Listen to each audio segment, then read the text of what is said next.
Malam semuanya. Sebentar.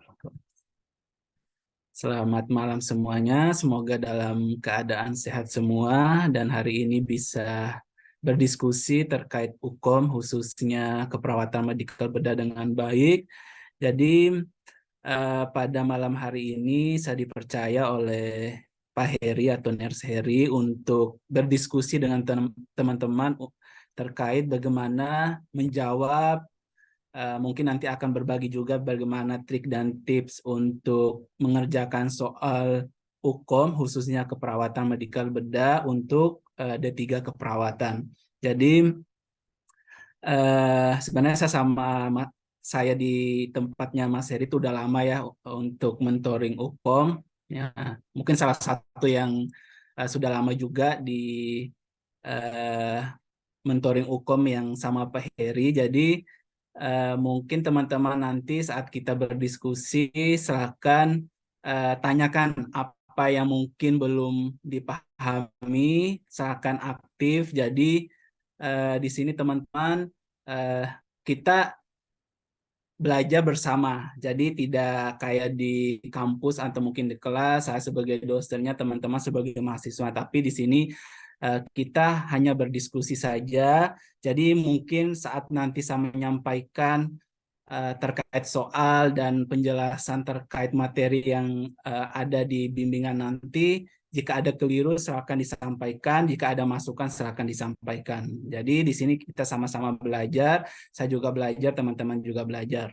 Oke, mungkin sebelum saya masuk ke soal UKOM-nya, nanti saya akan share beberapa soal UKOM, saya akan teman-teman menjawab di chat room, kemudian nanti mungkin saya akan menunjuk salah satu dari teman-teman untuk menjawab dan memberikan alasan kenapa memilih jawaban yang teman-teman tulis di chat room. Tapi mungkin sebelum kita masuk ke soal, sedikit saya memberikan penjelasan terkait ujian kompetensi keperawatan medikal bedah. Jadi ujian kompetensi keperawatan medikal bedah khususnya D3 keperawatan itu sebenarnya hampir sama dengan yang profesi nurse. Cuma tingkatan dari D3 itu mungkin sedikit lebih mudah dibandingkan yang eh, profesi nurse karena kan beda beda jenjang pendidikan, berarti kesulitan soal itu juga akan sedikit berbeda. Namun kalau untuk soal UKOM itu teman-teman itu tidak terlepas dari proses keperawatan. Nah, proses keperawatan itu mulai dari pengkajian, mulai dari menentukan apa sih eh, yang harus dikaji untuk tindakan selanjutnya atau untuk pasien tersebut kira-kira apa yang perlu dikaji lagi. Nah, mungkin bentuk soalnya seperti itu. Kemudian diagnosa keperawatan. Jadi teman-teman juga nanti akan dituntut untuk bagaimana menentukan diagnosa prioritas. Biasanya seperti itu, pasti soalnya itu mengarah ke arah oh dari kasus tersebut kira-kira diagnosa prioritasnya itu seperti apa. Kemudian kita selanjutnya itu menentukan intervensi keperawatan. Jadi intervensi keperawatan itu biasanya juga intervensi prioritas dari kasus yang muncul di soal-soal UKOM khususnya di keperawatan medikal bedah.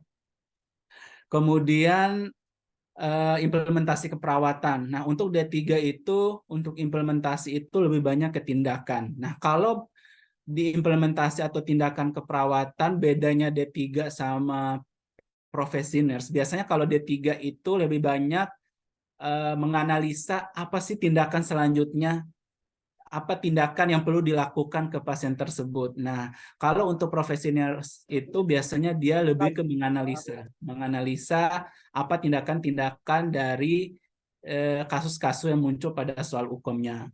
Kemudian yang terakhir itu adalah evaluasi keperawatan. Jadi evaluasi keperawatan itu sama mungkin seperti teman-teman kalau mengerjakan asuhan keperawatan yang kasus di rumah sakit, dibikin evaluasinya.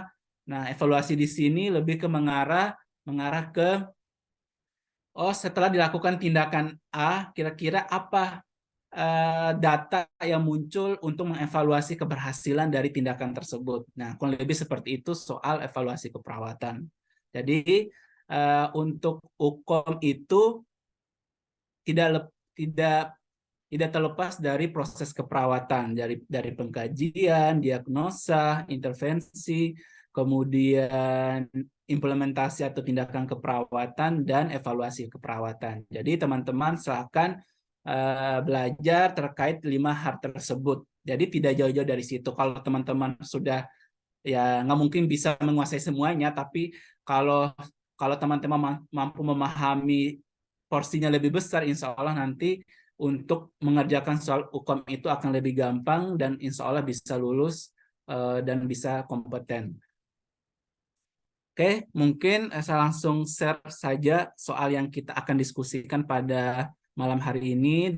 Jadi saya harap teman-teman keaktifannya setelah saya nanti share soalnya, silahkan teman-teman menjawab satu soal itu sekitar 40 sampai 1 menit lah untuk mengerjakan. Kemudian nanti saya akan minta salah satu dari teman-teman untuk menjawab dan memberikan alasan kenapa memilih jawaban tersebut. Oke, saya langsung share ya untuk soal yang pertama.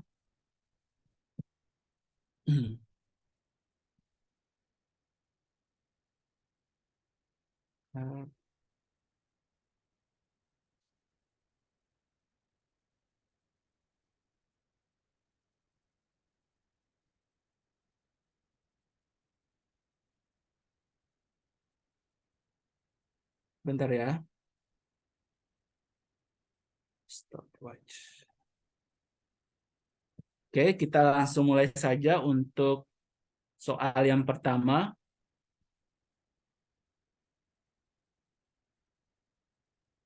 Oke, ini teman-teman soal yang pertama, 1 menit dari sekarang. Ini soal terkait pengkajian keperawatan. Silakan teman-teman.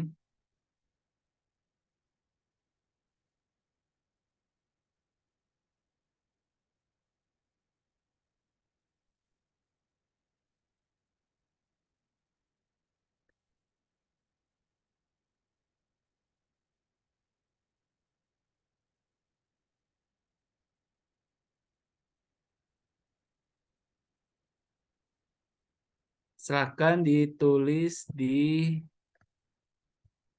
kolom chatnya ya.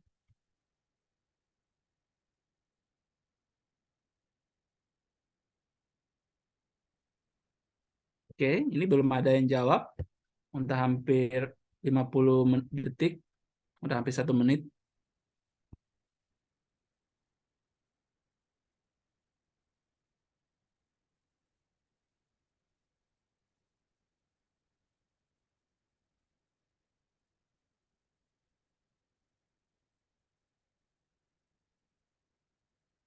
Oke, ini baru waktu udah habis ya.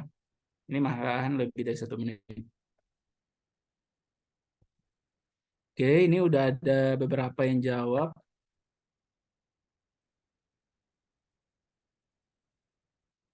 Oke, semuanya menjawab error. Oke. Oke, kita langsung bahas ya. Sebelum bahas, saya lupa minta penjelasan satu orang mungkin kenapa milih jawaban E yang sudah menjawab. Oke. Atau ini Sevira aja, Sevira sama Amalia ya. Mungkin Sevira kenapa milih jawaban E?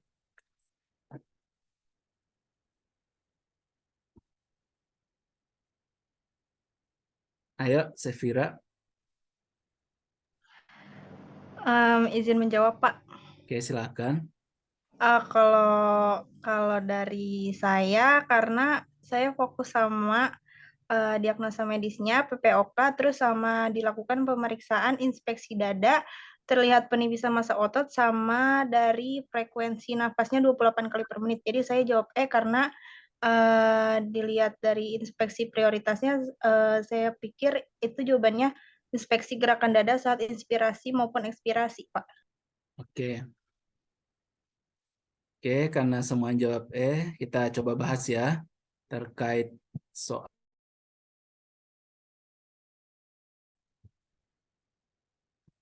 Oke, di sini pertanyaannya. Jadi sebelum saya melanjut ke pembahasan, sedikit saya menjelaskan. Ketika teman-teman nanti menjawab soal ujian kompetensi, silahkan teman-teman membaca dulu pertanyaannya. Baca pertanyaan dulu. Jadi ketika kalian sudah baca pertanyaan, jadi di dalam otak kalian itu sudah tergambar, oh ini loh yang harus saya cari, ini loh saya harus analisa. Jadi dibaca dulu soalnya, pertanyaannya, baru teman-teman baca kasusnya. Oke, di sini pertanyaannya, apakah inspeksi prioritas selain data di atas? Jadi di sini ditanya, apa yang perlu diinspeksi lagi nih selain data-data yang sudah muncul di kasus tersebut? Ada hal penting yang perlu kita kaji terkait pasien ini. Oke, kita lihat pasiennya dengan keluhan sesak berat. Oke, kita note ya, ini sesak berat. Kemudian ternyata setelah diagnosa medis sementaranya itu adalah PPOK. Kemudian pada hasil inspeksi dada ada penipisan massa otot, kemudian bernapas dengan bibir sembari dikatupkan. Ini sembari dikatupkan ini karena pasien itu mengalami sesak berat. Ingat ya, pasiennya sesak berat. Kemudian didukung lagi nih frekuensi pernapasan 20 kali per menit. Oke, kalau pasien datang dengan sesak berat dengan frekuensi napas sudah sampai 26 ke atas, itu menandakan pasien itu mengalami gejala gangguan pernapasan yang mungkin bisa akut, bisa kronis. Kita nggak tahu kan, tergantung dari riwayat pasiennya. Oke, di sini pertanyaannya, apa yang perlu kita kaji selain hasil pengkajian yang sudah muncul? Oke, kita mulai dari inspeksi gerakan dada saat inspirasi maupun ekspirasi. Oke, saat pasien sesak, sebenarnya tanpa kita inspeksi saja, sudah kita lihat kan bahwa pengembangan dada itu mungkin tidak sempurna atau saat melakukan pernapasan itu ada penggunaan otot bantu pernapasan dan sebagainya. Nah, di sini sebenarnya tampak kita harus mengkaji lebih dalam, sebenarnya sudah terlihat dari pengkajian yang sudah kita lakukan. Nah, apakah ini prioritas? Oke, kita simpan dulu untuk pilihan jawaban yang E. Kemudian, inspeksi ada jaringan parut bekas operasi. Nah, ini kira-kira penting nggak kita kaji? Kira-kira kalau pasien sesak, pasien sudah pola napasnya sudah tidak beraturan, kira-kira prioritas nggak kita mengkaji jaringan parut? Kalau menurut saya belum prioritas karena belum terlalu penting untuk dikaji. Bukan nggak penting ya, belum jadi prioritas. Kemudian warna kulit dada, oke, ini juga belum prioritas. Bentuk dada, oke, bentuk dada sebenarnya penting juga untuk kita kaji karena kita untuk mengetahui apakah ada kelainan bentuk dada yang mengakibatkan pasien ini mengalami gangguan pernapasan atau mungkin akibat gangguan pernapasan sehingga terbentuklah bentuk dada yang abnormal. Ini juga penting tapi belum prioritas. Nah, antara pilihan jawaban yang A sama E, inspeksi adanya sianosis. Nah, kira-kira teman-teman, kalau kalian menemukan pasien dengan sesak berat datang dirawat di rumah sakit atau mungkin masuk lewat instalasi gawat darurat, kira-kira apa yang perlu kalian note atau mungkin yang menjadi catatan kalian, ini pasien yang harus perlu dikaji, ini ada tanda-tanda apa sih kalau pasien datang dengan sesak berat? Nah, antara pilihan jawaban A sama yang E, yang paling tepat itu adalah pilihan jawaban yang A, inspeksi adanya sianosis. Nah, kalau kita compare, kita bandingkan inspeksi adanya sianosis dengan gerakan dada. Kira-kira mana yang paling penting? Nah, pastinya adalah adanya sianosis. Karena kenapa? Karena kita harus mengetahui pasien ini ada tanda-tanda sianosis nggak? Ada tanda-tanda kelainan pertukaran gas nggak di dalam tubuh pasien. Ini sangat penting karena kenapa? Kalau ada tanda-tanda sianosis itu akan mendukung kita untuk melakukan pemeriksaan selanjutnya, terutama pemeriksaan penunjang. Oh, ini udah ada sianosis nih, kemungkinan ada gangguan pertukaran gas. Oh, pasien ini perlu kayaknya dilakukan analisa gas darah. Oh, atau pasien ini perlu pemberian oksigen dengan konsentrasi tinggi seperti itu. Jadi, dengan mengkaji adanya sianosis, ini mendukung kita untuk melakukan tindakan maupun pengkajian berikutnya sehingga intervensi yang kita lakukan ke pasien ini sudah tepat. Oke, jadi di sini pilihan jawaban yang tepat itu adalah pilihan jawaban yang alfa, yang A. Oke, yang lain ini nggak salah ya, nggak salah. Semua yang ada di sini perlu kita lakukan saat kita melakukan inspeksi pada pasien dengan gangguan pernapasan. Tapi di sini kita ditanya atau kita diharuskan memilih mana yang prioritas sesuai dengan keadaan pasien yang ada di kasus. Oke, teman-teman, jelas? Atau ada yang perlu ditanyakan?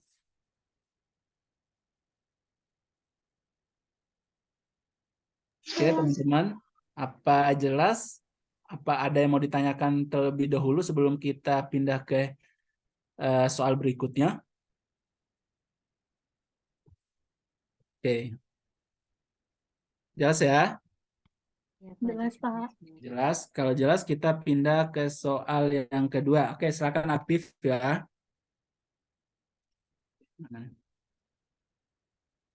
Oke, silakan. 1 menit.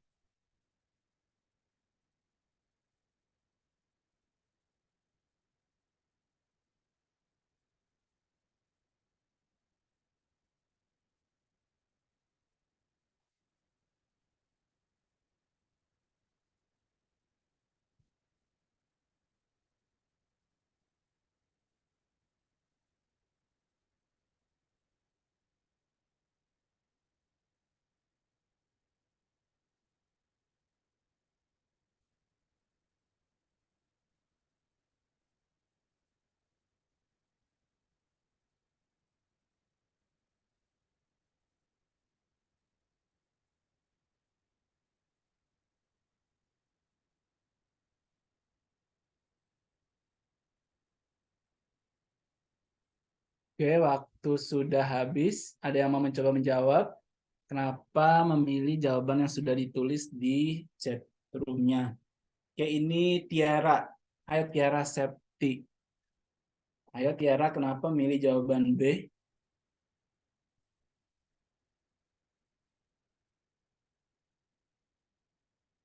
Ayo Tiara, dibuka mic-nya, mikrofonnya.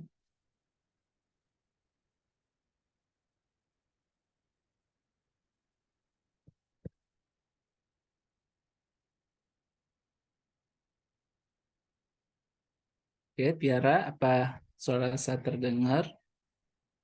Atau mungkin yang lainnya?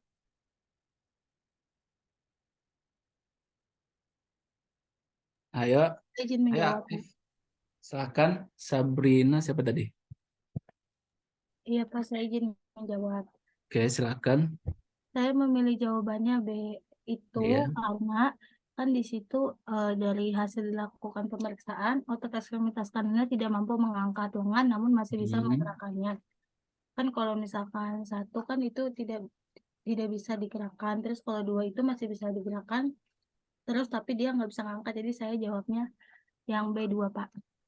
Oke. Oke, kita coba bahas ya, apakah jawaban Sabrina udah tepat atau belum. Kita coba bahas sama-sama. Oke, kalau soal nomor 2 ini, soal yang kedua ini, kita mengandalkan hafalan ya, karena ini udah pakemnya. Udah nggak bisa lagi diubah-ubah, begini loh nilainya. Jadi teman-teman yang perlu teman-teman juga garis bawahi terkait pemeriksaan kekuatan otot, bedakan pemeriksaan kekuatan otot, bukan kekuatan otot ya, pemeriksaan ekstremitas, pemeriksaan ekstremitas pada pengkajian GCS dengan pemeriksaan kekuatan otot. Itu beda ya, kadang ada beberapa mahasiswa itu yang masih keliru, kadang pemeriksaan kekuatan otot dibawa ke pemeriksaan GCS, ada pemeriksaan yang dari pemeriksaan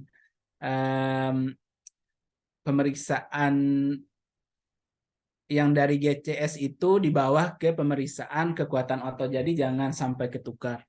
Oke, sedikit saya merecall ya atau mereview terkait pemeriksaan kekuatan otot pada pasien yang mungkin memiliki masalah kekuatan otot. Biasanya ini pasien-pasien mungkin stroke, pasien dengan keadaan kekuatan ototnya melemah dan sebagainya. Oke, di sini kita langsung baca pertanyaannya. Berapa nilai kekuatan otot? Jadi kalau ditanya berapa nilai kekuatan otot, kalian langsung fokus saja pada penjelasan yang memiliki kaitannya atau memiliki keterkaitan dengan kekuatan otot. Jadi jangan nggak usah dibaca semua kasusnya. Nah, lumayan tuh walaupun beberapa detik lumayan menghemat waktu kalian. Oke, kekuatan otot berarti kita lihat apa hasil pemeriksaan ototnya ini. Nah, pemeriksaan otot ekstremitas kanan tidak mampu mengangkat lengan tapi masih bisa menggerakkan. Oke, kita sedikit mereview lagi terkait kekuatan otot. Untuk kekuatan otot itu nilainya antara 0 sampai 5. Jadi range-nya itu 0 sampai 5. Untuk nilai 5 itu kekuatan penuh. Kekuatan penuh itu mampu melawan tahanan. Pokoknya mau diadu panco aja masih kuat pasiennya. Itu kekuatan otot nilai 5. Oke, kalau nilai 4 ini ketika kita melakukan pemeriksaan, kita menganjurkan pasiennya mengangkat tangan atau kaki, kita memberi tahanan. Jadi kita memberi tahanan itu ada perlawanan, tapi perlawanan itu minimal. Jadi ada perlawanan dari pasien ketika kita mendorong, tapi karena pertahanannya minimal, nanti akan terjatuh juga tangan atau kaki yang kita periksa. Jadi tidak mampu melawan tahanan maksimal. Kemudian itu nilai 4. Kemudian untuk nilai 3, dia masih bisa mampu mengangkat, tapi setelah mengangkat jatuh lagi. Jadi dia tidak mampu melawan gravitasi. Jadi kan kita kan sudah belajar tuh waktu SD, SMP, sampai SMA ada gaya gravitasi. Jadi ketika dia mengangkat tangannya atau mengangkat kakinya, nah akan terjatuh lagi. Nah itu nilai 3, tidak mampu melawan gravitasi. Kalau nilai 2, dia tidak mampu mengangkat sama sekali, tapi masih ada pergerakan, mungkin gerakan ke kanan, ke kiri, dan sebagainya. Jadi tapi tidak mampu mengangkat. Nah, itu nilai 2. Kalau nilai 1 dan nilai 0 itu hampir sama, tidak ada pergerakan sama sekali. Tapi kalau nilai 1 itu masih ada kontraksi otot. Jadi saat kita pegang itu masih ada kayak sedikit pergerakan otot di dalam kulit. Jadi otot itu ada kayak sedikit pergerakan, tapi bukan pergerakan tangan atau kaki ya, tapi otot. Jadi kayak ada kontraksi, itu nilai 1. Kalau nilai 0 itu lemah sama sekali, tidak ada kontraksi otot, apalagi menggerakkan, itu nilai 0. Jadi di sini pilihan jawaban yang tepat itu adalah pilihan jawaban yang B, nilai 2. Oke, udah jelas ya? Nanti silakan direview lagi ya, dicatat, atau mungkin baca lagi di internet. Di internet itu udah jelas kok bagaimana cara pemeriksaannya. Silahkan teman-teman baca lagi, review lagi, sehingga nanti kalau ada soal terkait kekuatan otot, nanti teman-teman bisa menjawab dengan benar. Oke, kita pindah ke soal berikutnya. Soal yang ketiga. Oke, silakan teman-teman. Ini hitungan. Hitungan terkait luka bakar. Oke, silakan teman-teman, 1 menit.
Oke, ini ada beberapa yang sudah menjawab. Ini ada yang jawab Silakan mungkin Yospiana, kenapa memilih jawaban Mungkin bisa dikasih alasannya, diberikan alasannya.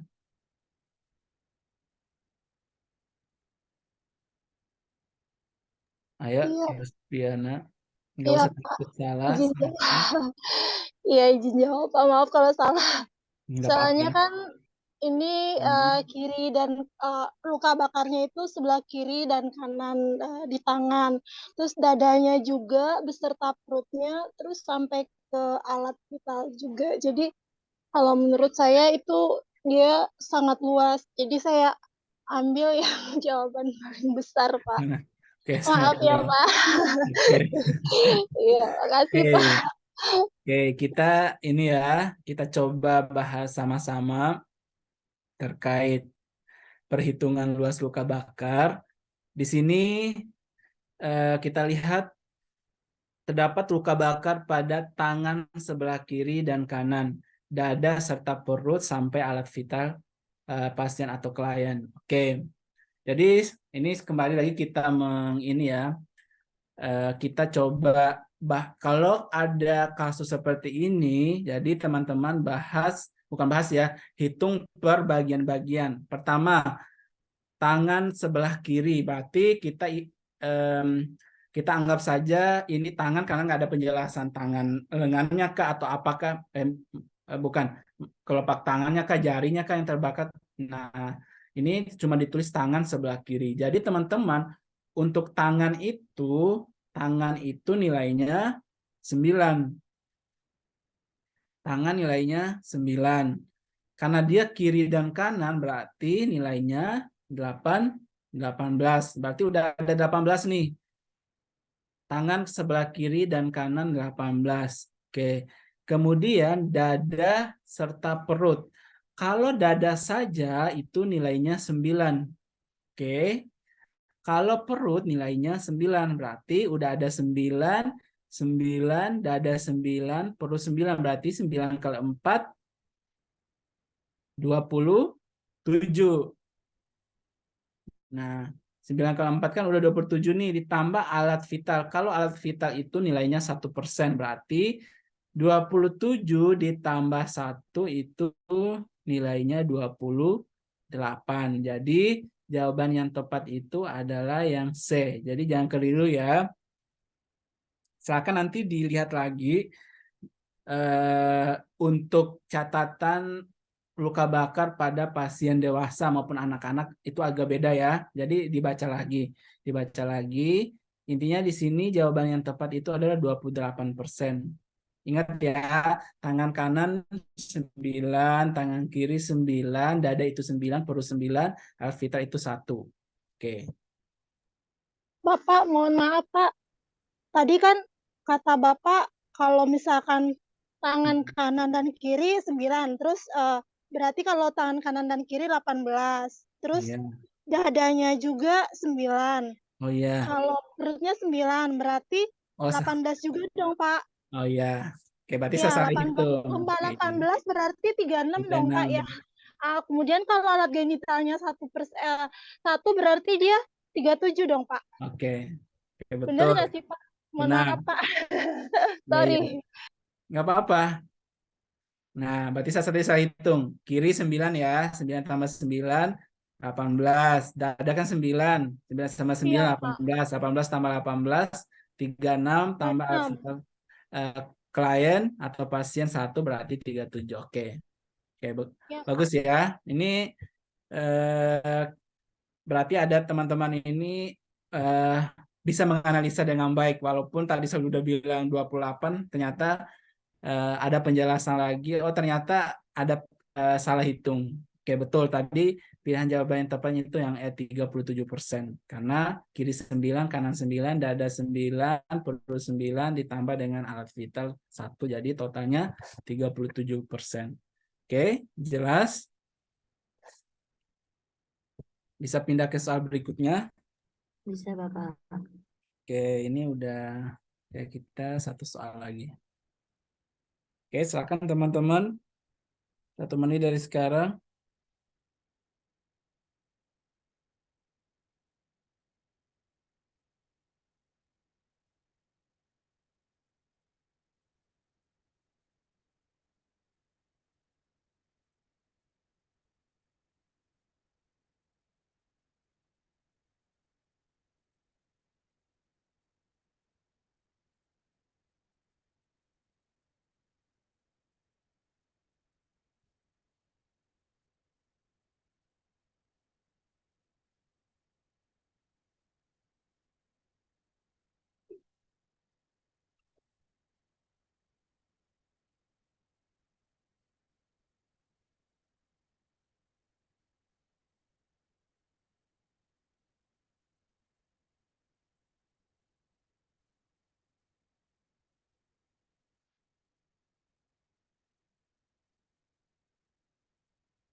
Oke, waktunya sudah habis ya. Nih, sampai kelupaan. Oke, ada yang mau coba menjawab?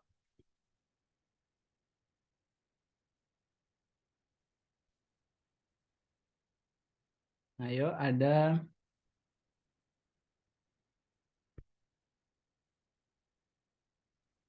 Ini siapa nih? Prom apa nih?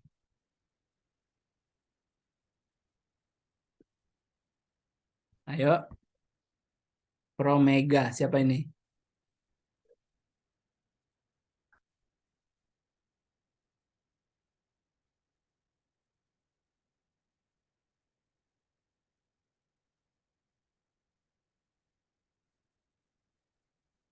Mega Mustika. Ayo, Mega. Iya, Pak, hadir. Oke, Mega tadi pilih B ya. Kira-kira kenapa milih jawaban B? Karena saya menjawab B kan di sini pasiennya terdiagnosis gagal ginjal kronis derajat 3. Iya. Terus dari pengkajiannya juga pasiennya tampak sesak, terus ada edema pada ekstremitas bawah. Kan di sini juga udah dikasih obat lasiknya sebanyak 2 ampul. Kalau setelah kan di sini juga udah lakuin pengkajian, udah dikasih obat. Seterusnya yang harus dipantau sih itu tekanan darahnya sih Pak menurut saya. Kenapa? Karena Kenapa kira-kira harus tekanan darahnya?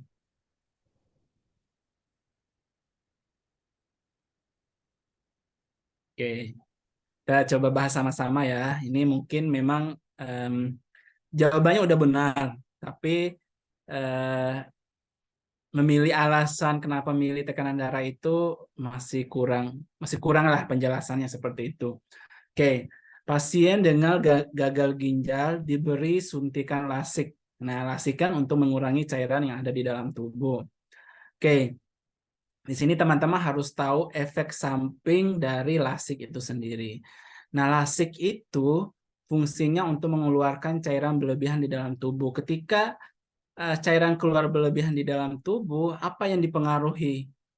Nah, kita tahu kan bahwa beberapa yang dipengaruhi oleh cairan yang ada di dalam tubuh itu adalah tekanan darah. Kalau tekanan darah itu, kalau kita kekurangan cairan, misalkan kita pendarahan, diare, nah salah satu yang mengalami perubahan itu adalah tekanan darah. Nah, begitu juga dengan pasien pasien dengan pemberian lasik. Salah satu masalah yang bisa terjadi pada pasien dengan pemberian lasik itu adalah perubahan tekanan darah. Biasanya terjadi hipotensi atau penurunan tekanan darah karena pengaruh atau kontraindikasi dari lasik itu sendiri. Nah, itu makanya hal penting yang perlu kita pantau setelah pemberian lasik itu adalah tekanan darah. Bahkan pada pasien-pasien tertentu itu tekanan darah itu disuruh biasanya diinstruksikan untuk pemeriksaan per jam. Ada yang sampai 30 menit per 30 menit per jam. Karena itu akan mempengaruhi tekanan darah. Kalau tekanan darah menurun, otomatis nanti akan mempengaruhi metabolisme ke seluruh tubuh kan. Karena kan tekanan darah kan membawa nutrisi, hemoglobin, sari-sari makanan ke seluruh tubuh. Kalau tekanan darah menurun, otomatis akan mempengaruhi suplai darah ke seluruh tubuh. Oke, jelas teman-teman? jelas Pak. Oke.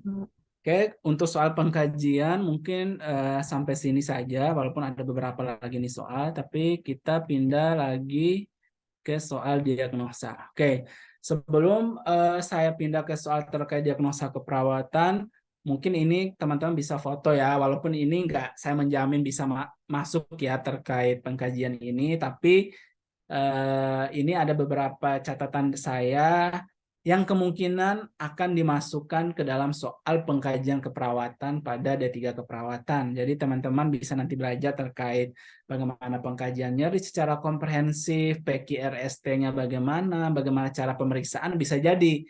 Misalkan cara pemeriksaan quality pada pengkajian nyeri seperti apa. Bisa jadi seperti itu. Atau mungkin ada penjelasannya, pasien disuruh sebut angka 1 sampai 10. Nah, pada pengkajian tersebut itu ada pengkajian apa gitu. Oh, skala nyeri misalkan. Kemudian GCS ini sebenarnya kalau D3 itu jarang masuk, tapi ada beberapa kali soal UKOM itu nggak tahu itu tryout atau UKOMNAS-nya itu ada masuk GCS. Jadi nggak akan rugi kalau teman-teman juga mereview ulang terkait pemeriksaan GCS, kemudian kekuatan otot, kemudian menentukan luas luka bakar, penghitungan tetesan infus, kemudian pengkajian luka, pengkajian tanda-tanda shock. Nah, silakan teman-teman review ulang, silakan baca ulang. Ini ada kok di internet atau mungkin catatan-catatan waktu teman-teman kuliah. Oke, kita pindah ke soal diagnosa keperawatan. Oke, silakan teman-teman. 1 menit dari sekarang.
Oke, waktu sudah habis.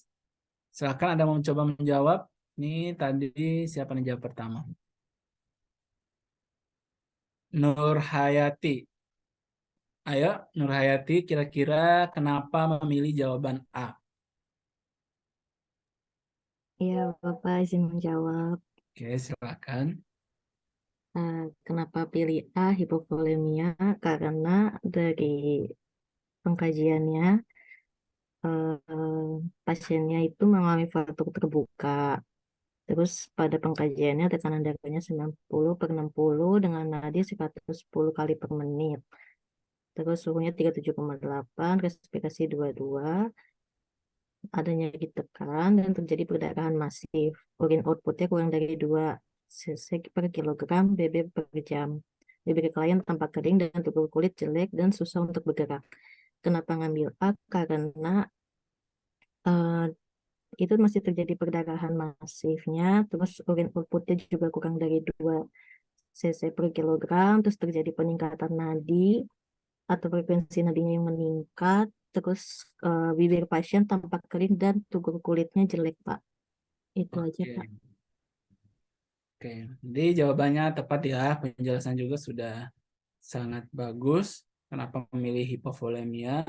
Jadi di sini ada beberapa data yang menunjukkan pasien ini mengalami kekurangan cairan atau kekurangan darah lah, karena ada fraktur terbuka di femur dextranya. Oke, ada beberapa tanda yang mungkin teman-teman juga harus pahami terkait hipovolemia. Yang pertama ini tekanan darahnya. Walaupun ada beberapa orang itu tekanan darah segini itu masih normal, tapi kemungkinan ini tekanan darah ini menurun akibat pendarahan masifnya atau kekurangan cairan. Ini salah satu tanda terjadi hipovolemia. Oke, nadinya terjadi takikardi. Nah, takikardi itu biasanya walaupun data di sini kurat, takikardi disertai dengan nadinya melemah, bahkan hilang. Maksudnya nadinya bukan hilang ya, denyutannya biasanya kadang muncul, kadang teraba, kadang tidak. Nah, itu biasa terjadi pada pasien-pasien dengan kekurangan cairan. Terjadi takikardi dan teraba lemah, bahkan hilang. Kemudian urin outputnya. Nah, ini salah satu indikator penting juga untuk mengangkat diagnosa hipovolemia. urin outputnya berkurang atau kurang dari 2 cc per kilogram berat badan per jam. Nah, ini untuk data minornya bibir tampak kering, terguruk kulit jelek, dan sebagainya itu bisa menjadi tanda-tanda minor dari gangguan pada gangguan hipovolemia atau kekurangan cairan. Oke, kita pindah ke soal yang kedua terkait diagnosa. Oke, silakan teman-teman, 1 menit dari sekarang.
Oke, waktunya sudah habis. Oke, Bapak maaf soalnya keganti ya. oh, keganti ya. Iya. Oke, ya ini tadi ya. Oh ya, yang ini. Oke, oke, ada mau mencoba menjawab? Ini soalnya gampang kok yang ini. Dewi Intan. Ayo, Dewi.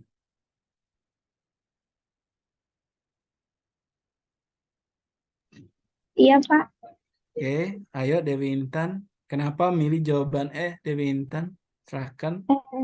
Izin menjawab, Pak. Kenapa Oke. jawabannya E? Soalnya di situ ada apa namanya terdengar sih pada paru kiri dan kanan, terus eh, susah mengeluarkan dahaknya, Pak. Oke. Oke. Jelas ya Iya, kalau soal ini mungkin teman-teman udah gampang lah, lihat aja. Oh, ada rongki. Kemudian oh, batuk, batuk tapi susah ngeluarin dahaknya. Berarti akan tertumpuk dahak di saluran pernapasannya atau jalan napasnya. Jadi diagnosa yang tepat itu adalah ketidakefektifan bersihan jalan nafas atau bersihan jalan napas tidak efektif. Oke, ini biasanya juga pasien-pasien tidak sadar. Kadang pasien stroke saja itu kalau tidak sadar itu biasanya ada rongki. Karena kan em, dahak itu akan terbentuk atau diproduksi pada pasien-pasien yang tidak menguras atau tidak ada pergerakan juga, atau pasien-pasien dipasang OPA atau penggunaan jalan bantu pernapasan. Biasanya itu terjadi produksi sputum yang berlebihan. Makanya pasien-pasien yang ada OPA-nya, dipasang OPA itu biasanya dilakukan suction secara berkala karena terjadi penumpukan seket. Nah, itu bisa juga diagnosa keperawatannya itu diagnosa keperawatan bersihan jalan napas tidak efektif. Oke, kita pindah ke soal berikutnya. Oke, ini terlalu mudah. Oke, silakan ini 1 menit dari sekarang. Ini soal diagnosa yang terakhir.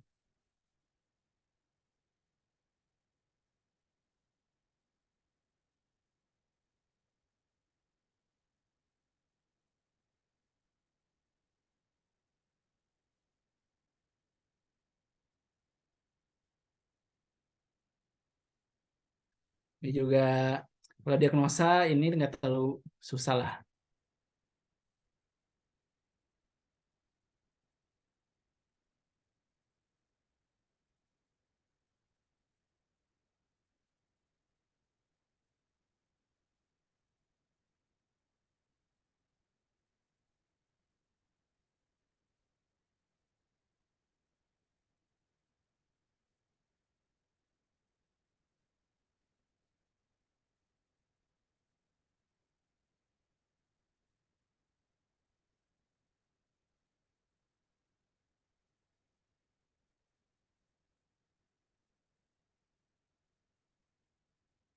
Oke, waktunya sudah habis.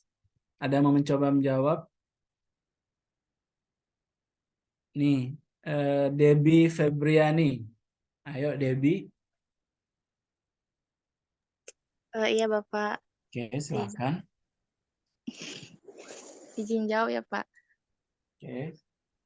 Jadi kenapa milihnya nyeri akut itu kan dari pengkajian juga kan itu kan habis operasi. Sebelum operasi ya?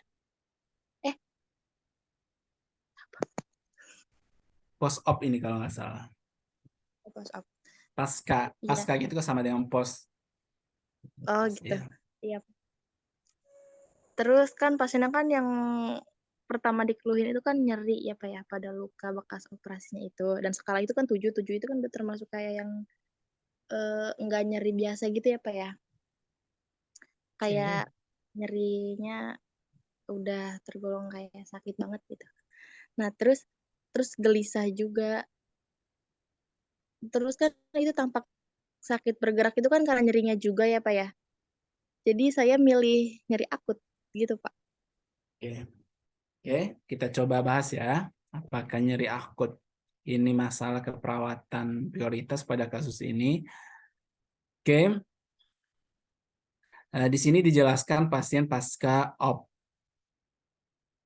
appendektomi, kemudian skala nyeri 7. Nah, ini udah skala nyeri sedang nih. Wajah menyeringai. Menyeringai itu tampak meringis. Oke, gelisah. Orang nyeri itu pasti gelisah.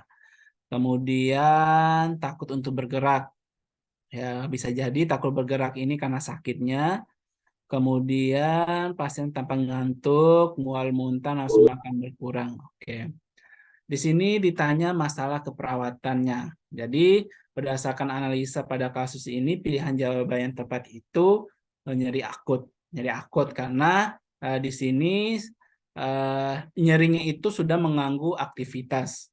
Pasiennya takut bergerak, kemudian bahkan pasien tampak gelisah, bahkan pasien tampak ngantuk. Ini bisa jadi tampak ngantuk ini pasiennya kurang pola tidurnya terganggu, kurang tidurnya karena nyerinya, walaupun nggak tergambar di dalam data, tapi bisa jadi pasien tampak ngantuk itu masuk dalam data minor dari nyeri akut.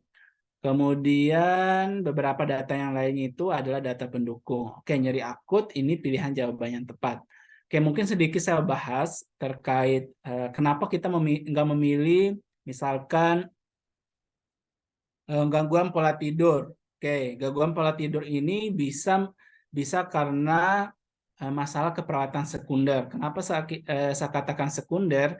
Nah, karena yang menjadi primernya itu atau menjadi core problem dari masalah keperawatan di sini adalah nyerinya. Dari nyeri, kalau kita gambar patofisiologinya atau mungkin penyimpangan KDM-nya, bagian penyimpangan KDM-nya bisa jadi orang nyeri itu aktivitas tidurnya terganggu, rasnya terganggu, sehingga pasien ini mengalami gangguan pola tidur. Kalau tidurnya berkurang, otomatis pasien ini akan tampak ngantuk. Oke, makanya kita nggak memilih gangguan pola tidur. Kemudian intoleransi aktivitas. Nah, intoleransi aktivitas ini tidak ada data mendukung di sini, walaupun di sini dikatakan pasiennya takut bergerak. Nah, itu bukan data untuk mengukur intoleransi aktivitas, mendukung intoleransi aktivitas. Pasiennya tampak lemah, itu juga bukan data untuk mengukur intoleransi aktivitas. Jadi teman-teman, jangan sampai salah memilih diagnosa. Kadang teman-teman itu ada yang ketukar, pasiennya lemah, susah bergerak, oh pilihnya intoleransi aktivitas. Itu beda. Kalau intoleransi aktivitas itu namanya intoleran, tidak mampu mempertahankan aktivitas seperti biasanya. Jadi biasanya misalkan si Sabrina biasanya jalan naik tangga itu biasa aja, nggak ada sesak, nggak sampai pusing. Nah, kalau pada intoleransi aktivitas yang biasanya dia mampu jalan 2 langkah 3 langkah itu biasa saja tanpa sesak dan sebagainya. Nah, kalau terjadi intoleransi aktivitas, dia baru jalan 2 langkah 3 langkah dia udah sesak, dia udah pusing, pasiennya udah pusing. kemudian bahkan terjadi perubahan tekanan darah. Nah, itu baru namanya intoleransi aktivitas, tidak mampu mempertahankan aktivitas normal seperti biasanya. Yang awalnya naik tangga 2 tangga aja biasa aja nggak ngos-ngosan, sekarang naik tangga udah ngos-ngosan. Nah, itu namanya intoleransi aktivitas, bukan pasiennya tampak lemas, kakinya susah digerakkan, itu bukan intoleransi aktivitas. Kalau pasiennya tampak lemas, bisa kita angkat diagnosa keletihan, atau pasiennya kakinya susah digerakkan karena mungkin stroke atau habis operasi. Nah, itu bisa kita angkat diagnosa hambatan mobilitas fisik. Oke, kemudian defisit nutrisi. Nah, teman-teman, kalau mengangkat diagnosa defisit nutrisi itu yang paling pertama teman-teman cari itu adalah perubahan berat badannya.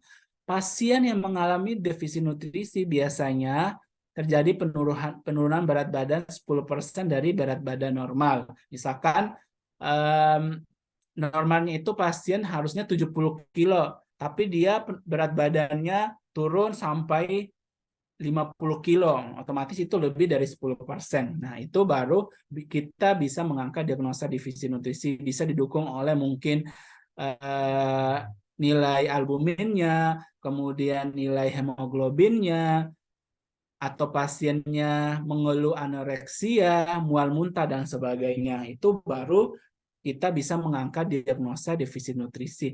Tapi kalau di data teman-teman pasiennya hanya mengeluh anoreksia, mual muntah, porsi makanan tidak dihabiskan, tapi tidak ada data penurunan berat badan secara signifikan atau lebih dari 10%, teman-teman belum bisa mengangkat diagnosa defisit nutrisi.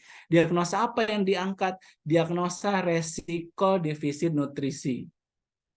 Karena kalau belum ada perubahan berat badan itu berarti belum aktual dong masalah defisit nutrisinya, walaupun secara anamnesa yang lainnya, pengkajian yang lainnya sudah ada keluhan anoreksia, mual muntah, tapi itu belum bisa menjadi data utama untuk menentukan diagnosa defisit nutrisi. Teman-teman hanya bisa mengangkat dulu diagnosa resiko defisit nutrisi. Oke, teman-teman bisa dipahami? Bisa, Bapak. Oke, semoga jelas ya. Oke, kita pindah ke soal berikutnya. Ini waktu kita tinggal 30 menit lagi. Oke, mungkin ini ada sedikit catatan dari saya. Serahkan teman-teman foto mungkin atau screenshot. Ini sebenarnya ada di buku standar diagnosa keperawatan Indonesia. Oke, yang pertama ini ada beberapa diagnosa yang kemungkinan akan sering masuk dalam soal ujian kompetensi D3 keperawatan.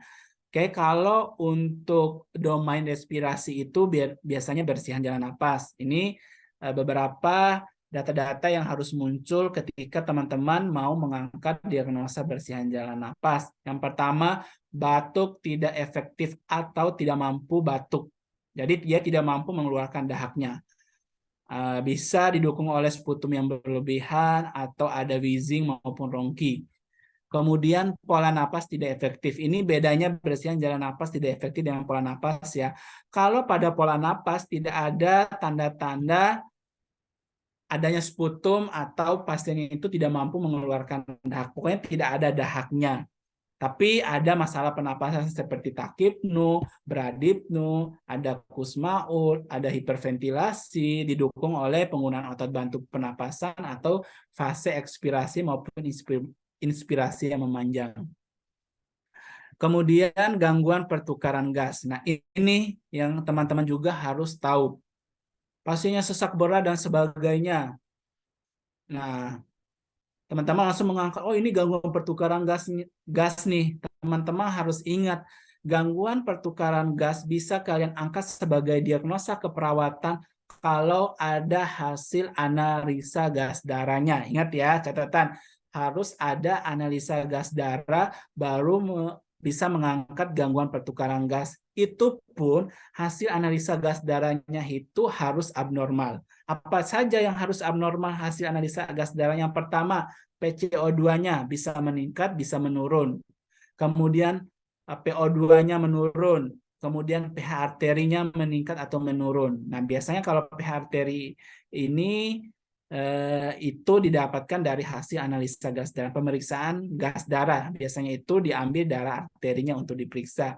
Kemudian mungkin ditambah dengan data minor seperti takikardi, seperti bunyi napas tambahan lainnya. Oke, ingat ya, gangguan pertukaran gas bisa kalian dijadikan diagnosa keperawatan kalau ada analisa gas darah dan hasilnya itu abnormal. Ingat ya. Jadi jangan sampai salah.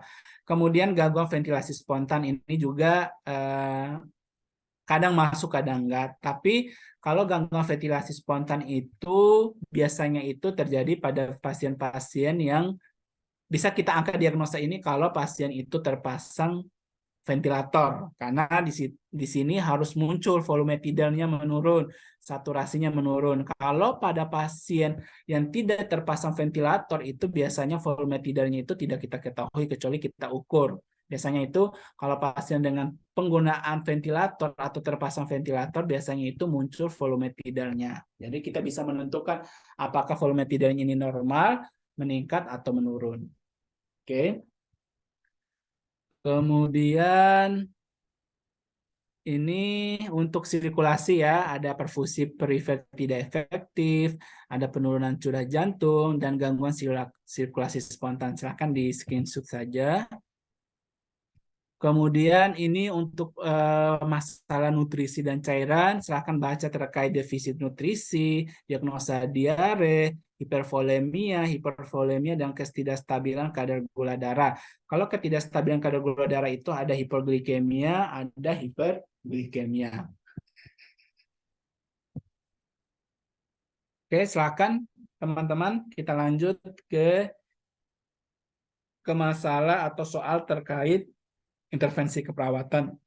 Silakan teman-teman dibaca kasusnya dan silakan tulis jawaban di chat room. 1 menit dari sekarang.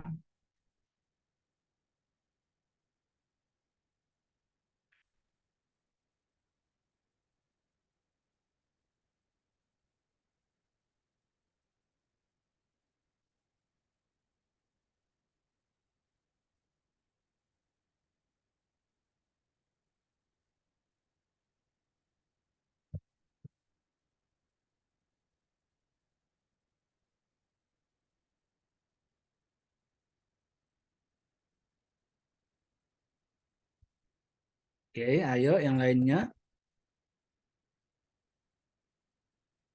Ini ada 20 orang nih.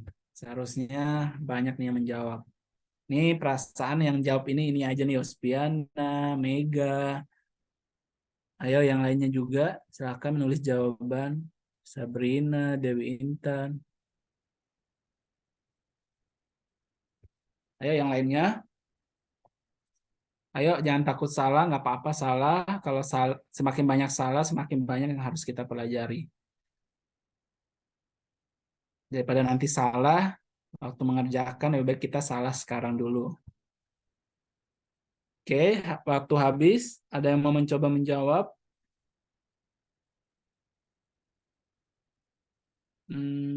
Mungkin siapa lagi ya? Perasaan ini terus. Boleh Dewi Intan lagi. Ayo, Dewi Intan, kenapa memilih... belum menjawab ya.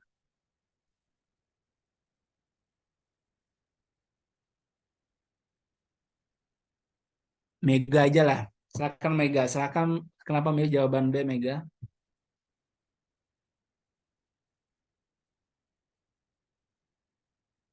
Ayo Mega.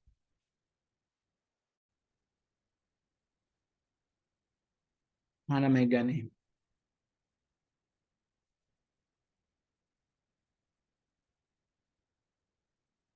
Atau Yospiana? Iya, Pak, hadir. Oke. Kenapa milih jawaban B? Mungkin bisa dikasih alasannya. Iya, Pak, izin menjawab. Oh, Mega. Oke, silakan Mega. Kenapa Mega menjawab B? Karena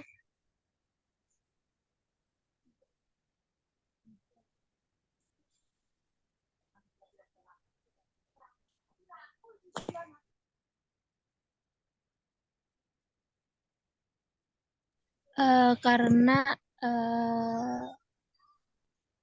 eh, sebelum di sini kan pasiennya akan direncanakan eh,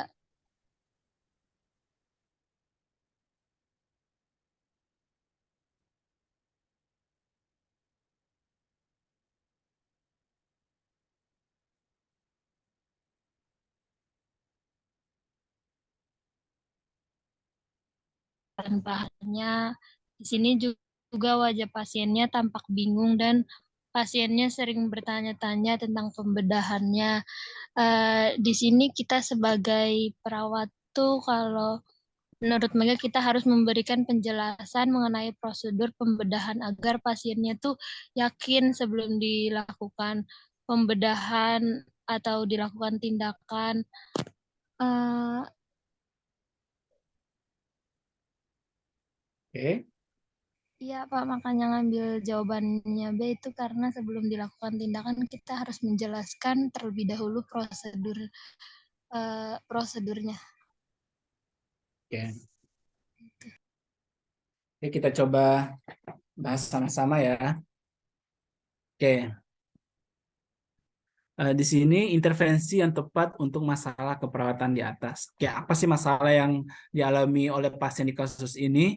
Di sini pasien mengatakan kalau dia sangat cemas. Nah, kenapa dia bisa cemas? Karena akan dilakukan proses pembedahan, bukan proses pembedahan lah.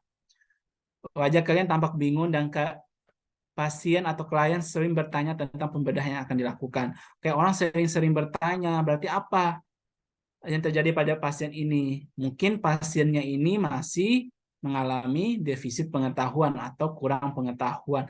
Kalau orang yang mengalami defisit pengetahuan tidak tahu apa-apa terkait apa yang akan dilakukan, pasti apa yang terjadi? Pasti pasiennya gampang cemas, pasti pasiennya tampak bingung, bahkan pasiennya akan mengalami ansietas yang berat. Pasiennya bisa tiba-tiba terjadi peningkatan tekanan darah, kemudian pasiennya menolak untuk dilakukan tindakan dan sebagainya.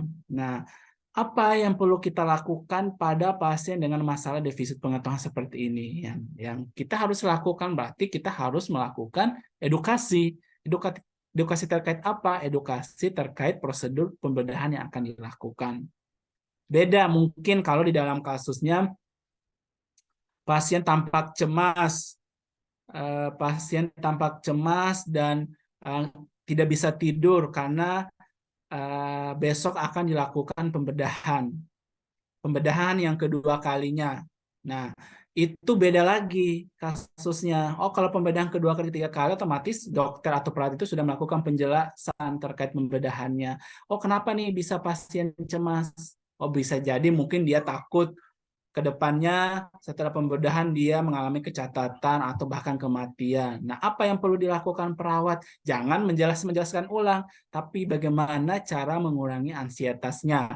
Bisa kita memberikan dukungan spiritual, kita mungkin melakukan intervensi keperawatan, kita menganjurkan merotal Al-Quran bagi yang Muslim atau beribadah, bagi yang Kristen beribadah atau baca Bible atau mungkin mendengarkan lagu rohani dan sebagainya pada yang non-Muslim. Nah, itu yang bisa kita lakukan pada pasien-pasien. Jadi, kita lihat ya, kalau pada pertama kali pastinya kita akan melakukan edukasi. Tapi kalau pembedahannya berulang-ulang kali, pasiennya masih cemas, bisa jadi memang faktor dampak dari operasinya nanti. Berarti kita harus mungkin bisa memberikan terapi untuk mengurangi ansietasnya atau tindakan-tindakan mendukung supaya tidak terjadi kecemasan pada pasiennya. Oke, lanjut.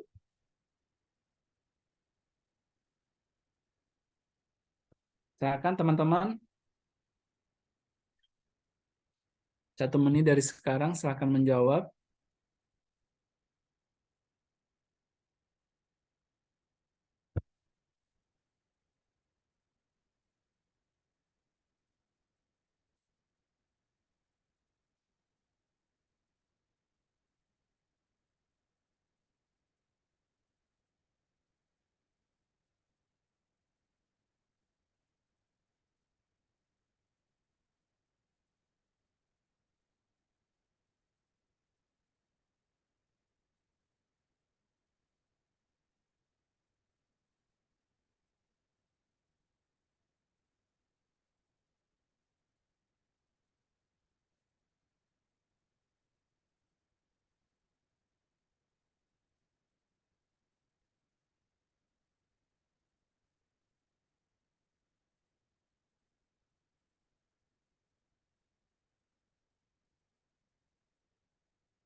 Bapak maaf soalnya ganti. Keganti ya. Oke. Ada yang sudah menjawab?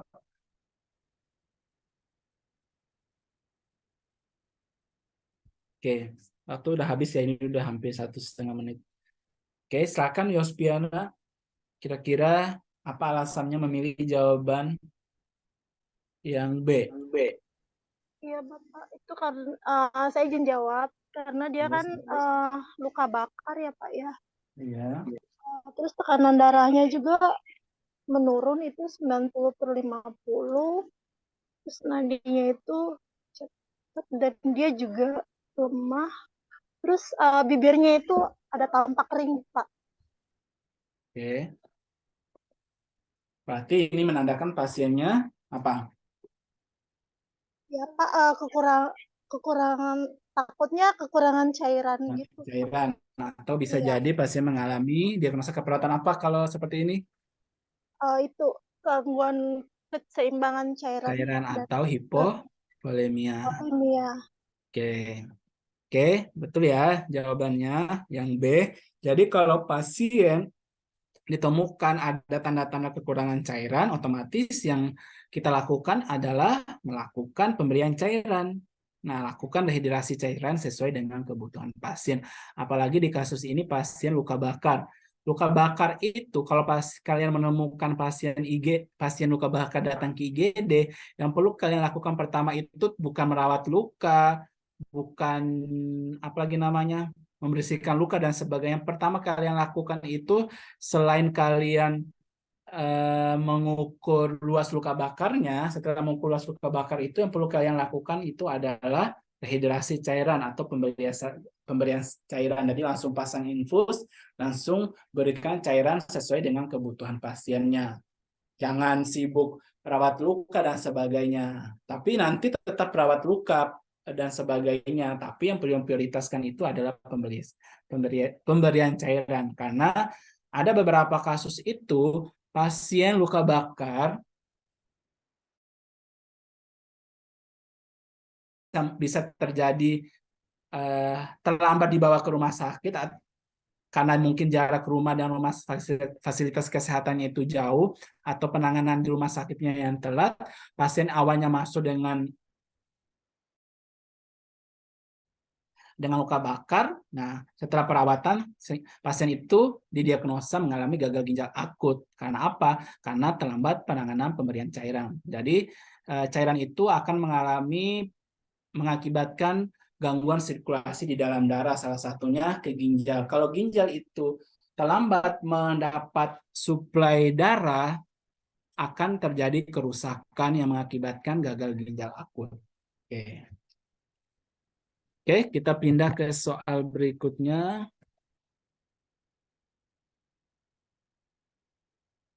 Oke, ini nggak perlu ya, gampang soalnya.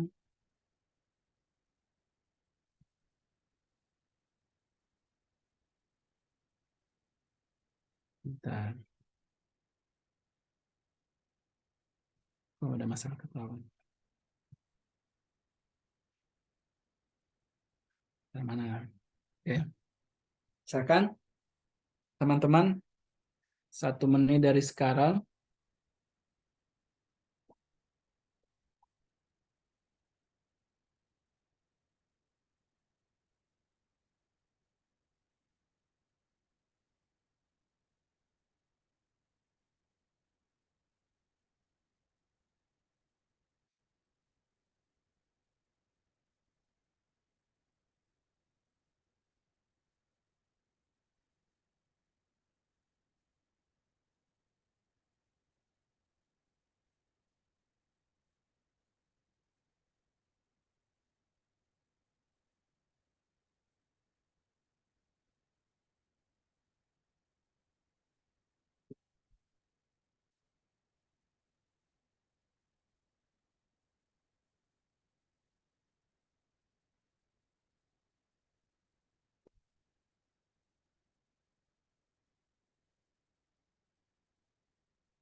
Oke, waktu sudah habis.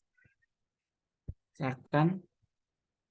Oke, karena ini Nina nih, Nina yang baru muncul. Ayo Nina, Iya, kenapa Bapak. pilih jawaban B? Izin jawab ya, Pak. Ya, silakan. Jawabannya pemberian diuretik. Karena kan pasiennya itu ada diagnosa medis gagal ginjal kronik. Nah, terus Oke. keluhannya juga ada tekanan darahnya tinggi ya, Pak, 145/100.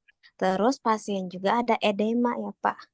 Iya. Apa namanya, penumpukan cairan dan memiliki riwayat DM. Terus biasa kan kalau pasien yang gagal ginjal itu dia emang agak ada masalah untuk pengeluaran cairannya Iya. itu ya Pak. Makanya sih pemberian diuretik supaya cairan yang berlebihan keluar gitu Pak.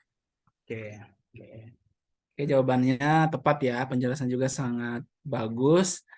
Pasien gagal ginjal, pasien udem anasarka, otomatis hampir mungkin sebagian besar seluruh tubuhnya itu dipenuhi oleh cairan, terjadi udem, terjadi pembengkakan karena kelebihan cairan, karena akibat dari gagal ginjalnya. Ginjalnya tidak mampu mengeluarkan cairan secara sempurna lagi. Nah, apa yang perlu dilakukan? Nah, dengan melakukan pemberian diuretik. Nah, dengan pemberian diuretik ini membantu ginjal mengeluarkan kelebihan cairan di dalam tubuh. Nah, makanya di sini kenapa pasiennya sesak. Mungkin kalian mikir, oh sesak kasih oksigen aja. Nah, bisa jadi, bukan bisa jadi sih, keluhan sesak ini karena pasiennya mengalami udem pada bagian paru-parunya. Karena kalau udem anasarka itu nggak hanya di kaki atau di wajah atau di perut saja, bisa jadi seluruh tubuh, terutama salah satunya itu adalah di paru-parunya terjadi penumpukan cairan, makanya pasien sesak.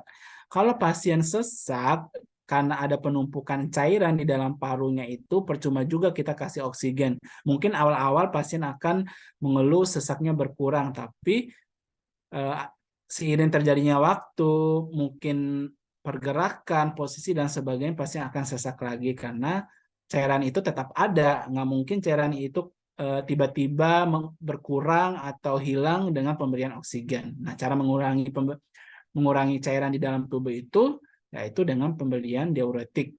Nah, dengan pemberian diuretik diharapkan bisa terjadi penurunan jumlah cairan yang menumpuk di dalam tubuh. Jadi di sini pilihan jawaban yang tepat itu adalah pilihan jawaban yang B. Oke, kita lanjut ke soal berikutnya. Bentar.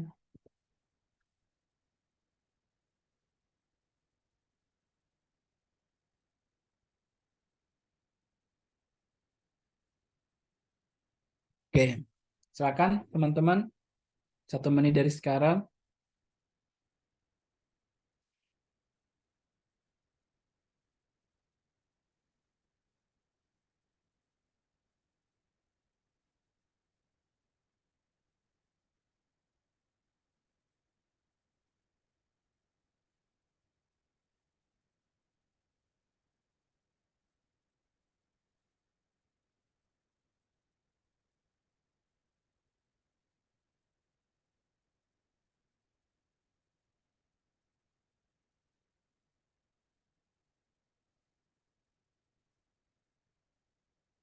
Oke, Yospiana sudah menjawab. Mega, Debbie, Sabrina. Ayo yang lainnya.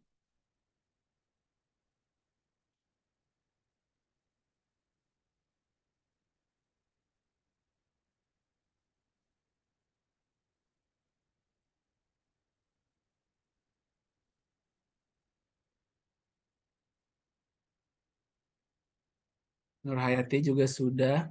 Oke, yang sudah menjawab kira-kira ada yang mau kasih penjelasan? Nur Hayati ya, yang terakhir menjawab. Coba Nur Hayati, kenapa alasannya memilih jawaban yang kalau berhasil pemberian analgetik atau analgesik? Iya, Ayo, Bapak, izin menjawab. oke, silakan. Karena pasiennya itu kan fraktur. Terus Oke, dia nyerinya itu skalanya 8. Terus gelisah, teriak-teriak. Tensinya juga naik jadi 140/90. Nafasnya juga cepat. Itu mungkin karena nyerinya. oke. Kenapa dikasih analgesik?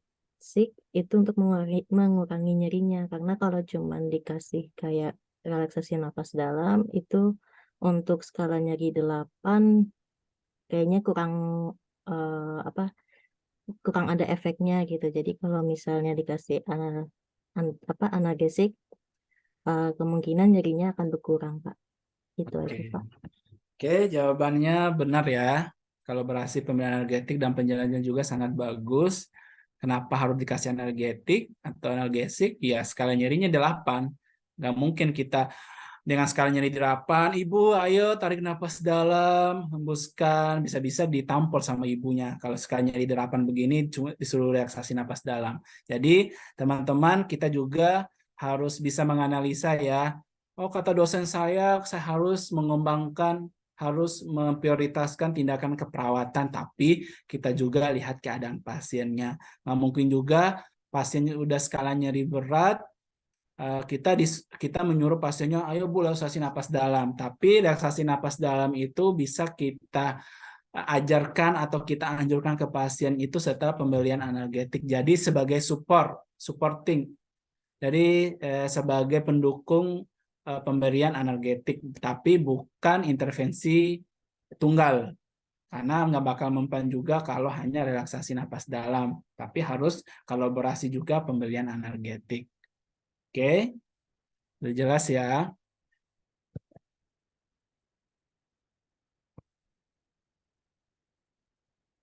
Ini gampang soalnya. Oke, kita langsung karena waktunya tinggal beberapa menit, kita langsung ini aja ya. Oke, terakhir dulu. Ini juga gampang nih.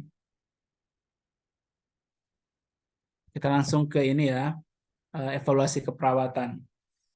Oke, silakan teman-teman. 1 menit dari sekarang.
Oke, ada yang mau coba menjawab?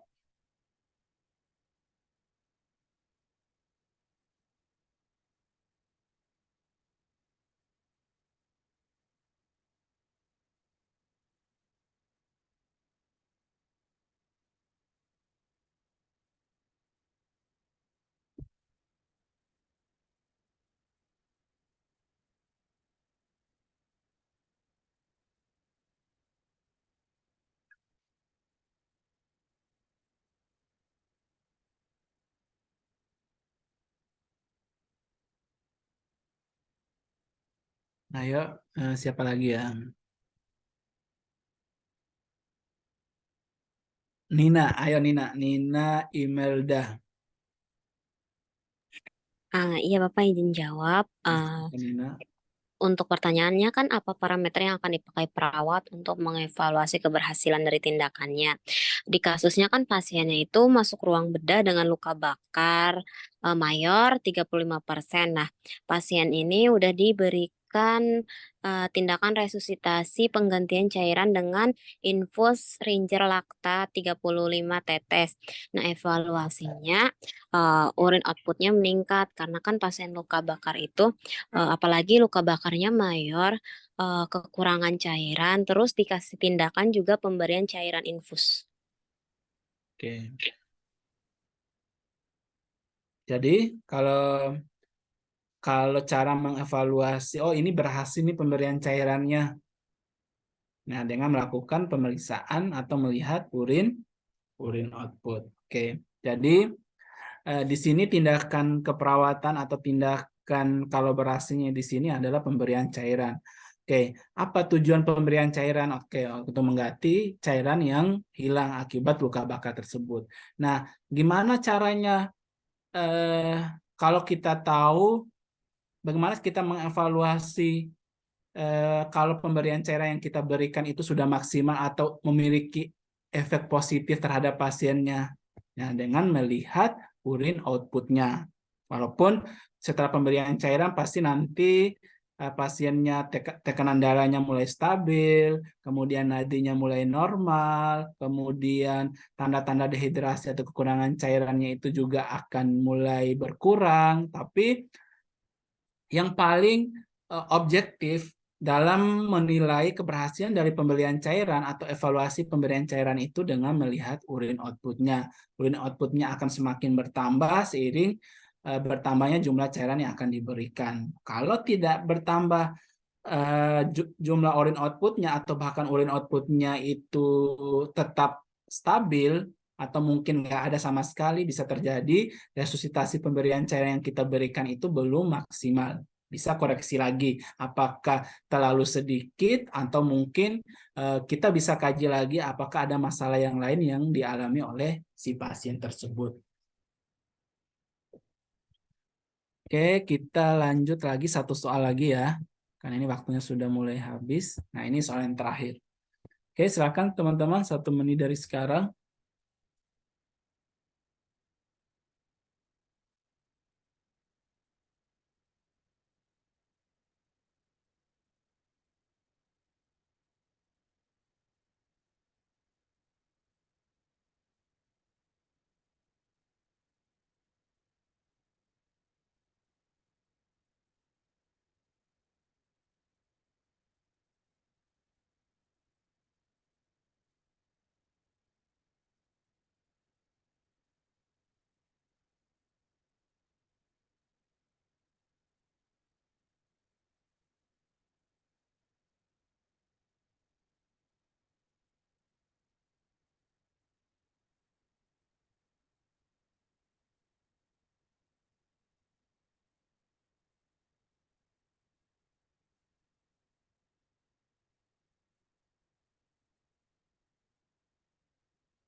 Oke, ada yang jawab E, ada yang jawab D. Ini agak beragam ya.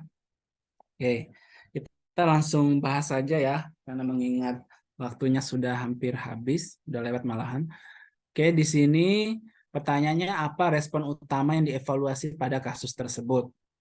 Berarti respon dari tindakan yang diberikan. Oke, apa tindakan yang diberikan? Terapi musik klasik selama 30 menit. Selama 30 menit. Oke, berarti pasien ini dengan skala nyeri. Dengan skala nyeri 5, mengeluh nyeri. Oke, apa yang perlu kita evaluasi untuk mengevaluasi keberhasilan dari terapi musik tersebut, terapi musik klasik. Oke, kalau kita melihat pasien dengan keadaan nyeri, nah otomatis yang kita lihat itu salah satu tampak fisik yang bisa kita lihat itu adalah raut wajahnya, karena biasanya pasien-pasien dengan nyeri itu akan mengalami wajahnya itu akan tampak meringis. Nah, dari tampak meringis tersebut bisa kita melihat ada perubahan atau tidak. Nah, perubahan seperti apa? Perubahannya mungkin awalnya tampak meringis, bahkan pasiennya menangis, bisa wajah atau muka pasien itu akan tampak rileks. Itu cara mengevaluasi keberhasilan dari tindakan-tindakan untuk mengurangi nyeri. Begitu juga dengan pemberian analgetik. Pemberian analgetik itu selain dengan melihat skala nyerinya berkurang atau tidak, bisa kita melihat dari raut wajah si pasiennya. Apakah tampak rileks atau masih tampak tegang atau tampak meringis. Jadi di sini tadi ada yang jawab tekanan darah, ada nadi. Bisa jadi juga tekanan darahnya akan menurun atau akan nadinya akan semakin stabil, tapi di sini itu kan secara menyeluruh ya, maksudnya data yang mungkin akan terjadi perubahannya itu akan lambat. Nah, yang paling cepat dalam menilai keberhasilan dari tindakan mengurangi nyeri itu dengan melihat raut wajahnya. Nah, nadi dan tekanan darah juga bisa menjadi patokan atau data untuk mengevaluasi keberhasilan pemberian terapi nyeri, anti nyeri, tapi itu perubahannya itu akan lama, lebih cepat kita melihat raut wajahnya dibandingkan melihat nadi maupun tekanan darahnya. Oke, karena waktunya sudah habis, mungkin ini beberapa tindakan keperawatan yang teman-teman perlu pelajari ya.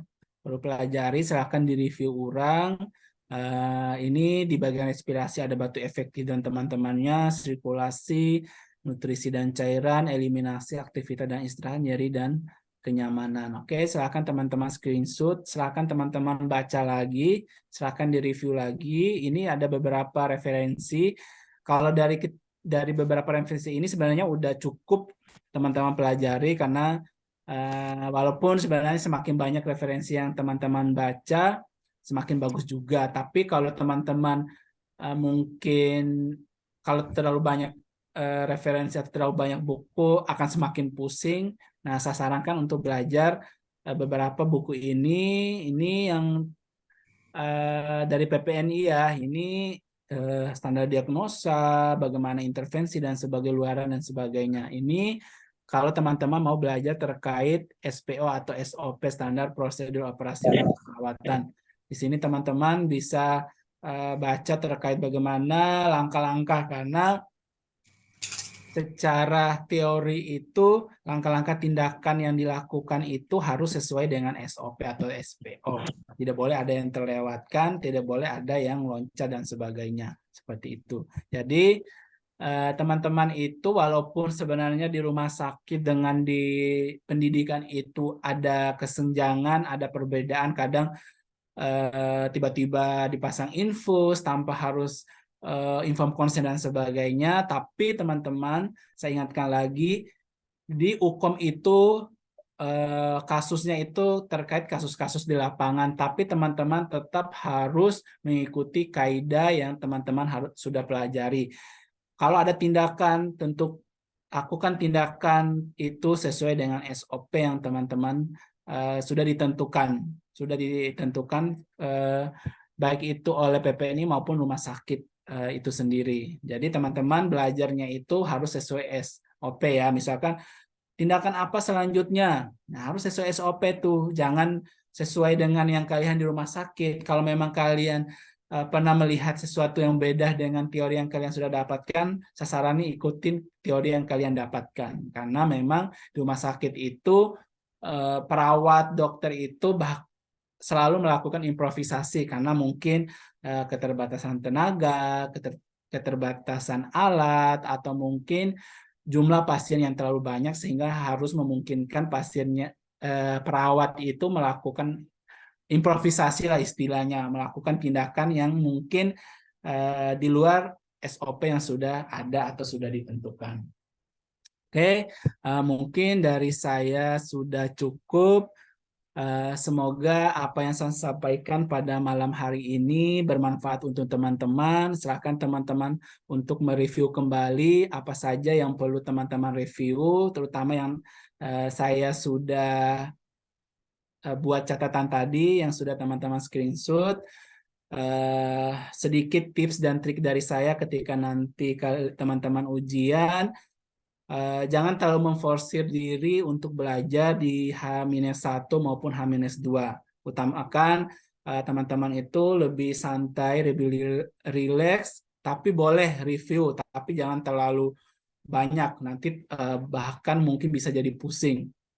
Kalau malam itu, misalkan besok mau ujian malamnya ini, ya kalau bisa review sedikit lah.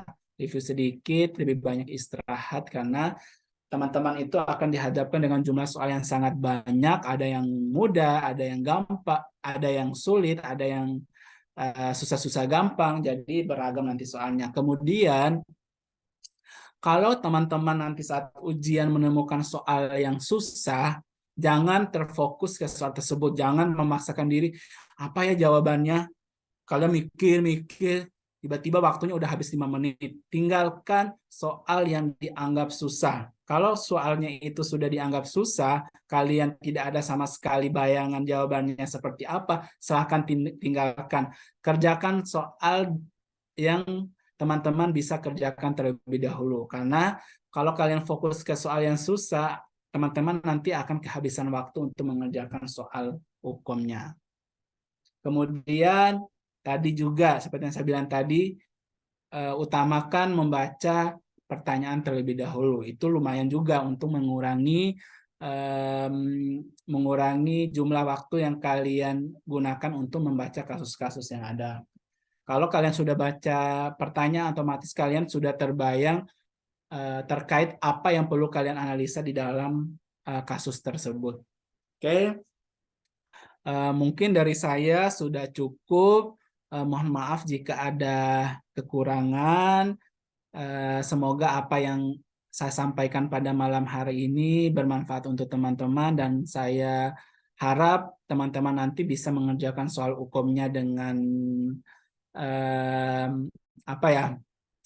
dengan benar, dengan pilihan jawaban yang lebih banyak benarnya dibandingkan salahnya, sehingga teman-teman nanti bisa lulus dan bisa kompeten.